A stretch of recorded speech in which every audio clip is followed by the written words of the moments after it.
Hello everyone, कैसे हैं आप लोग। So first of all welcome to 11th standard. आज का सेशन इसके लिए रखा है ताकि आपको ये समझ में आ जावे कि 11th स्टैंडर्ड या 12th स्टैंडर्ड दोनों में कॉमर्स की बात करें तो आपको करना क्या है। बहुत सारे बच्चों के लिए एक थॉटफुल प्रोसेस होता है। ये बहुत सारे बच्चे इस चीज़ से डरते हैं कि जो हमने अब तक 10th में पढ़ा है क्या वही सारी चीज़ें 11th कॉमर्स में भी आती है। जैसे आपने 10 में एल्जेब्रा पढ़ा है, ज्योमेट्री पढ़ा है, मतलब इन शॉर्ट मैथमेटिक्स पढ़ा है, आपने कुछ physics, science 1, science 2, English, Marathi, अलग अलग लैंग्वेजेस, संस्कृत, हिंदी, ये सारी जो लैंग्वेजेस पढ़ी थी। तो कॉमर्स में हमको कैसे टाइप की आने वाली है चीजें, कैसे टाइप के सब्जेक्ट्स आने वाले हैं, तो उसके लिए एक ब्रीफ ओवरव्यू लेने के लिए हमने एक सेशन ये रखा है। सो बेसिकली इस सेशन में हमको सिर्फ ये अंडरस्टैंड करना है कि हम पूरे 11th में और पूरे 12th के कॉमर्स की जर्नी में कौन कौन से सब्जेक्ट्स पढ़ते हैं और उन सब्जेक्ट्स का एक्चुअल में रेलेवेंस कहां होता है। ठीक है। So the first and the foremost subject जो बहुत इंपॉर्टेंट होता है through out 11th, through out 12th, और सिर्फ 12th तक नहीं, आपके जो भी आप उसके बाद का भी करियर लेते हो, let it be CA, let it be CS, let it be LLB, let it be MBA, any degree, any graduation, any post graduation course you take, ये वाला सब्जेक्ट सबसे ज्यादा इंपॉर्टेंट होता है। दैट इज अकाउंट्स, जिसका bookish language का नाम हुआ है बुक अकाउंट्स, बुक कीपिंग। ठीक है।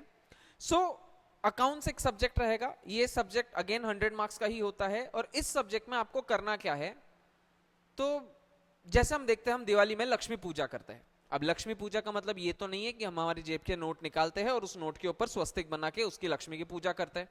ऑब्वियसली ऐसा तो हम करते नहीं है। तो हम एग्जैक्टली करते क्या है, हम वो करते हैं जिस चीज से लक्ष्मी हमारे पास आ रही है। सर वो तो बिजनेस से आ रही है, डेफिनेटली बिजनेस से आ रही है, या तो जॉब से आ रही है, या आपका कोई प्रोफेशन हो सकता है उसके थ्रू आ रही है। बट अल्टीमेटली आपको ये सब लक्ष्मी आएगी, ये जब भी पैसा आएगा तो आपको उस चीज का एक हिसाब रखना पड़ेगा कि साल भर में मुझे मिला कितना, मेरा खर्चा कितना हुआ, और मेरे हाथ में बैलेंस जो बचा है जिसको मैं प्रॉफिट बोलूंगा। This is nothing but accounting and book keeping. Second subject that is called as economics.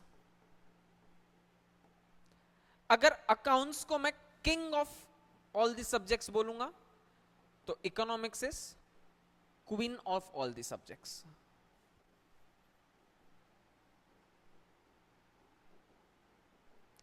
ऐसा क्यों? इकोनॉमिक्स आप डेली पढ़ रहे हो, डेली। सर हमने तो अब तक पढ़ा ही नहीं, नहीं आप फिर भी पढ़ रहे हो। जैसे let's say for an example, अभी हम आईफोन की बात करते हैं। आईफोन 14 लॉन्च हुआ है। जैसे ही आईफोन 14 लॉन्च होता है, आईफोन 14 का ओरिजिनल प्राइस वाज 1,29,900 रुपीज। इसका ओरिजिनल प्राइस जो था वो 1,29,900 रुपीज था। बट सिंस जब नया फोन लॉन्च होता है तो ज्यादा लोगों को इच्छा होती है कि ये फोन मेरे पास में हो जाए। तो अगर एप्पल कॉर्पोरेशन ने टोटल 1 लाख पीस मैन्युफैक्चर किया होगा, बट डिमांड करने वाले टोटल 5 लाख लोग होंगे, तो आपको यह बात समझनी पड़ेगी कि जब प्रोड्यूस हुए थे 1 लाख गुड्स और मिले डिमांड के लिए रेडी थे 5 लाख गुड्स या 5 लाख लोग, बट ऑफ कोर्स जो प्राइस महंगा देगा, जो ज्यादा एबिलिटी टू पे वाला रहेगा, वो उस प्रोडक्ट को खरीद पाएगा। इसी के लिए जो फोन जिसका एमआरपी का मतलब होता है मैक्सिमम रिटेल प्राइस, जिस फोन का एमआरपी 1,29,900 रुपीज था, टू योर सरप्राइज ये phone on an approx 1,50,000 plus में सेल हो रहा था। सर ऐसा क्यों हो रहा था? क्योंकि गुड्स लिमिटेड थे बट डिमांड अनलिमिटेड थी। This is nothing but our economics. इस इकोनॉमिक्स में और भी जब हम पील डाउन करेंगे तब समझ में आएगा कि आपके आजू बाजू की हर एक चीज is ultimately related to your economics. Third subject जो हम इस जर्नी में पढ़ने वाले हैं that is organisational commerce and management. ये एक थर्ड सब्जेक्ट है। This is again the theoretical subject. इस ऑर्गेनाइजेशनल कॉमर्स एंड मैनेजमेंट में आपको कुछ नहीं, सबसे पहले यह सिखाया जाएगा कि जब आपने कॉमर्स लिया है तो हमेशा आप जॉब के लिए क्यों सोच रहे हो।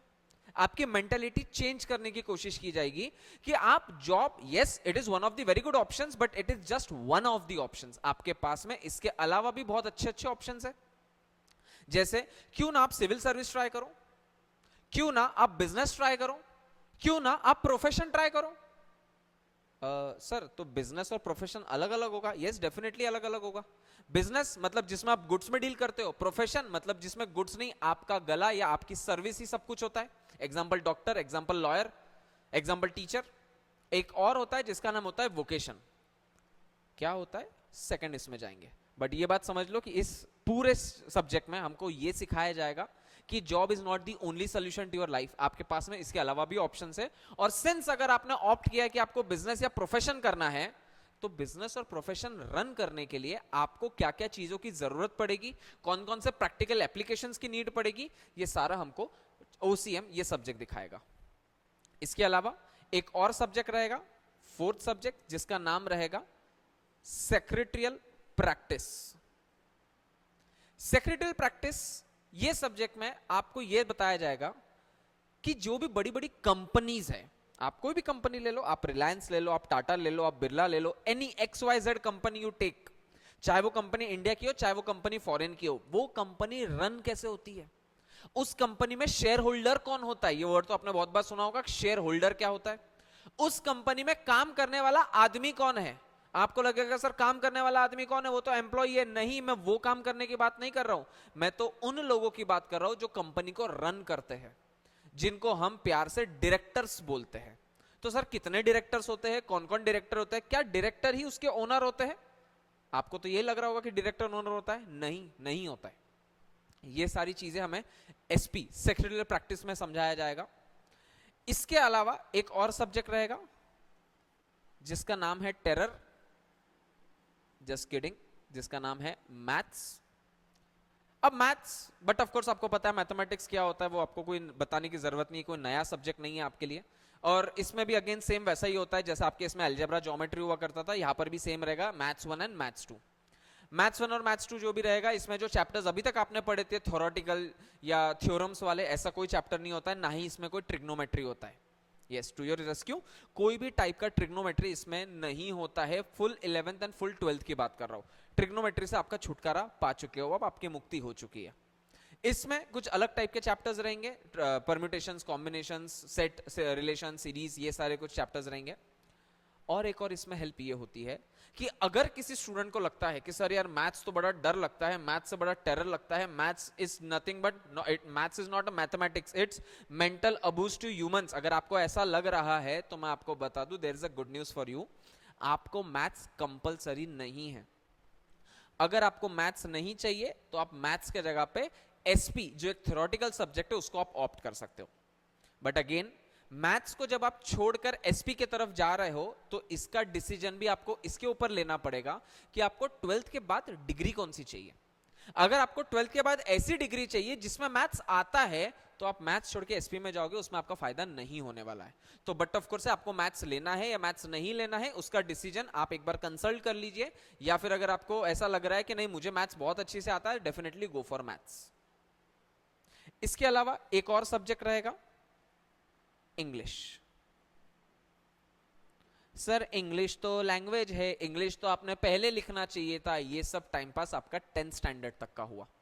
10th के बाद में लैंग्वेज को सेकंड प्रेफरेंस दिया जाएगा, पहले बाकी सब्जेक्ट्स को प्रेफरेंस दिया जाएगा। तो इंग्लिश कंपलसरी होता है, बहुत इजी होता है। 10th का जो आपका इंग्लिश था ना, वो ज्यादा लेवल का था एज कंपेयर टू इसका इंग्लिश। तो टेंशन नहीं है इंग्लिश का, आप बिंदास लोके कर सकते हो, इसको कोई इशू नहीं है। इसके अलावा एक लास्ट जो आता है, इसमें भी अगेन आपके पास में ऑप्शन आता है, एक होता है इंफॉर्मेशन टेक्नोलॉजी, या फिर इसके ऑप्शन में आप दूसरी सेकेंडरी लैंग्वेजेस ले सकते हो, हिंदी या फिर